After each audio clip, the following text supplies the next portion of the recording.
Hello दोस्तों, welcome back to my YouTube channel. आज मैं आपको क्लास 10 का महत्वपूर्ण एमसीक्यू कराने वाला हूं। ठीक, विज्ञान का एमसीक्यू है। अगर आपने इस 20 एमसीक्यू को कर लिया तो मैं वादा देता हूं इसमें से कम बता दे रहा हूं 5 से 6 एमसीक्यू आपके बोर्ड एग्जाम में अवश्य पूछा जाएगा। अगर आप मेरे चैनल पर नए हैं तो वीडियो को लाइक कर दीजिए और चैनल को सब्सक्राइब कर दीजिए, क्योंकि मैं जो भी वीडियो अपलोड करूँगा उसका नोटिफिकेशन आपके मोबाइल पर पहुँच जाएगा। ठीक, तो आइए हम लोग समय न गवाते हुए क्वेश्चन को देखते हैं। ठीक, सबसे पहले देखिए क्वेश्चन नंबर फर्स्ट। ठीक, महत्वपूर्ण एमसीक्यू है। ठीक, विज्ञान का। अगर आप 2024 में क्लास 10 का एग्जाम देने वाले हैं तो आप मेरे चैनल को सब्सक्राइब अवश्य कर लीजिएगा। ठीक, तो आइए क्वेश्चन नंबर फर्स्ट देखते हैं। बेकिंग पाउडर को गर्म करने पर कौन सी गैस निकलती है? Very very important question, very very important question. Baking powder को गर्म करने पर कौन सी गैस निकलती है? तो ऑप्शन है CO, CO2, O2, Na2CO3। तो आपका कौन सा आंसर सही होगा?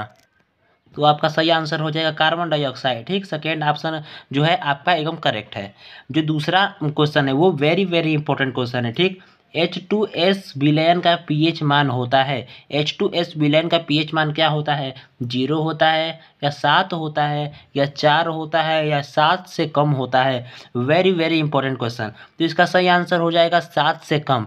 दोस्तों, अगर आपको कोई सूत्र दिया है उस पर लिखा है कि इसका पीएच मान कितना होगा, अगर उस सूत्र में H आपको दिखाई दे तो बेहिचक मारिएगा 7 से कम, अगर ऑप्शन में होगा तो। ठीक, ये करेक्ट ऑप्शन है। ठीक, आइए क्वेश्चन नंबर थर्ड देखते हैं। क्वेश्चन नंबर थर्ड भी आपका बहुत इंपॉर्टेंट क्वेश्चन है।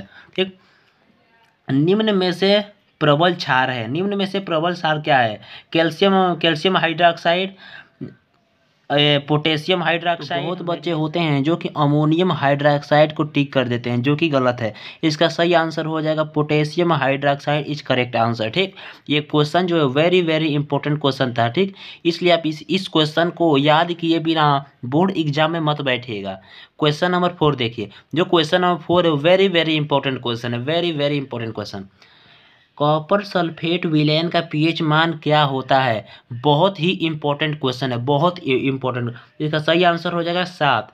जो कॉपर सल्फेट का विलयन होता है वो 7 होता है। ठीक, 7 इज करेक्ट आंसर।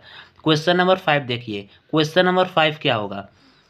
बहते हुए रक्त को रोकने में उपयोगी है। बहते हुए रक्त को रोकने में उपयोगी कौन सा है? इसका सही आंसर क्या हो जाएगा? देखो, ऑप्शन नंबर फर्स्ट है खाने का सोडा, नौसादर, धावन सोडा या फिटकरी। तो इसका फिटकरी सही आंसर हो जाएगा। ठीक, उसके बाद देखिए क्वेश्चन नंबर 6। जो क्वेश्चन नंबर 6 है very very important question, very very important question. Sodium carbonate का जलीय विलयन होता है। सोडियम कार्बोनेट का जलीय विलयन क्या होता है? तो क्या होता है? दुर्बल अम्लीय होता है या क्षारीय होता है या प्रबल अम्लीय होता है या उदासीन होता है? तो इसका सही आंसर हो जाएगा उदासीन होता है। सोडियम कार्बोनेट का जो जलीय विलयन होता है क्या होता है? उदासीन होता है, यानी कि उसका पीएच मान कितना होता है? 7 होता है। ठीक, आइए हम लोग क्वेश्चन नंबर 7 देखते हैं। क्वेश्चन नंबर 7 देखिए। नौसादर का रासायनिक सूत्र होता है। जो नौसादर का रासायनिक सूत्र होता है वो क्या होता है? NaCl, Na2SO4, Na2CO3 या NH4Cl। तो इसका सही आंसर हो जाएगा NH4Cl इज करेक्ट आंसर। ठीक, उसके बाद देखिए जो क्वेश्चन नंबर 8 है वो वेरी वेरी इंपॉर्टेंट क्वेश्चन है, वेरी वेरी इंपॉर्टेंट क्वेश्चन।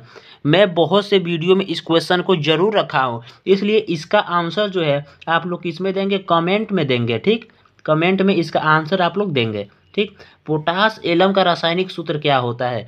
मैं बहुत से वीडियो में इसका आंसर बता चुका हूँ आप लोगों को। क्वेश्चन नंबर 9 देखिए।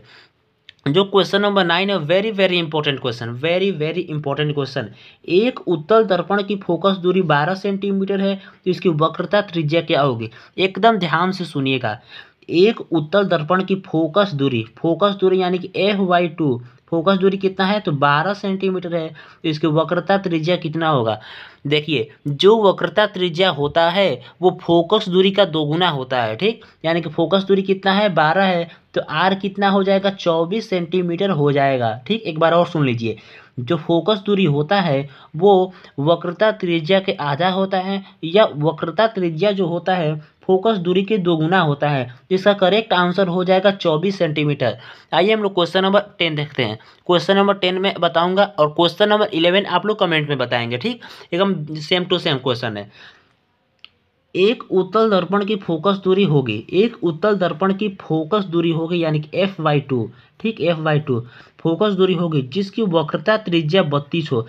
मैंने अभी आपको बताया कि जो फोकस दूरी होता है वक्रता त्रिज्या का आधा होता है, यानी कि फोकस दूरी कितना हो जाएगा, 32 का आधा करेंगे तो 16 हो जाएगा आपका क्या, फोकस दूरी, ठीक, फोकस दूरी हो जाएगा 16 सेंटीमीटर।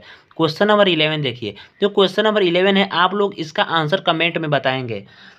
एक अवतल दर्पण की फोकस दूरी 10 सेंटीमीटर है, यानी कि एक अवतल दर्पण है जिसकी फोकस दूरी क्या है, फोकस दूरी है उसकी 10 सेंटीमीटर, ठीक, 10 सेंटीमीटर उसकी फोकस दूरी, तो इसकी वक्रता त्रिज्या कितनी होगी, इसका आंसर आप लोग कमेंट में बताएंगे। क्वेश्चन नंबर 12 देखिए, 20 सेंटीमीटर वक्रता त्रिज्या वाले अवतल दर्पण की फोकस दूरी होगी। मैं इसका आंसर आपको बता दे रहा हूँ, ठीक, इसका आंसर मैं आपको बता दे रहा हूँ। क्वेश्चन नंबर 11 का आंसर आप लोग कमेंट में अवश्य बताइएगा, ओके।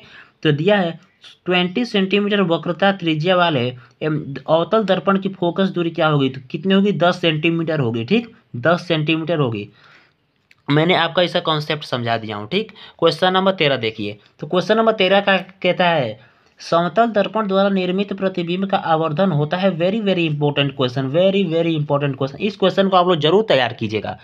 समतल दर्पण द्वारा निर्मित प्रतिबिंब का आवर्धन होता है, तो इसका सही आंसर हो जाएगा 1, ठीक, यानी कि जो समतल दर्पण द्वारा जो प्रतिबिंब बनता है उसका आवर्धन यानी कि जो उसका आकार होता है 1 होता है, ठीक। क्वेश्चन नंबर 14 देखिए, क्वेश्चन नंबर 14 कहता है कि कांच का अपवर्तनांक अधिकतम होता है, तो इसका सही आंसर हो जाएगा बैगनी रंग में इसका अपवर्तनांक क्या होता है, अधिकतम होता है, और न्यूनतम किस में होता है, लाल रंग में न्यूनतम होता है, ठीक। क्वेश्चन नंबर 15 देखिए, तो क्वेश्चन नंबर 15 कहता है कि स्वस्थ आंख का निकट बिंदु होता है, स्वच्छ आंख का निकट बिंदु क्या होता है, तो 25 सेंटीमीटर होता है स्वच्छ आंख का निकट बिंदु। आइए क्वेश्चन नंबर 16 देखते हैं हम लोग। तो क्वेश्चन नंबर 16 क्या कहता है, किसका दृष्टि क्षेत्र सबसे अधिकतम होता है। Very very important question, very very important question, 3 star दे दीजिए इसको, 3 स्टार दे दीजिए। समतल दर्पण, अवतल दर्पण, उत्तल दर्पण या उत्तल लेंस, तो इसका सही आंसर क्या हो जाएगा, उत्तल दर्पण सही आंसर हो जाएगा। जो उत्तल दर्पण होता है उसकी जो दृष्टि क्षेत्र होता है वो सबसे अधिकतम होता है, ठीक। क्वेश्चन नंबर 17 देखिए, इस क्वेश्चन को मैं आपको ये न्यूमेरिकल जैसा क्वेश्चन समझिए, ठीक। देखिए क्वेश्चन नंबर क्या कहता है 17,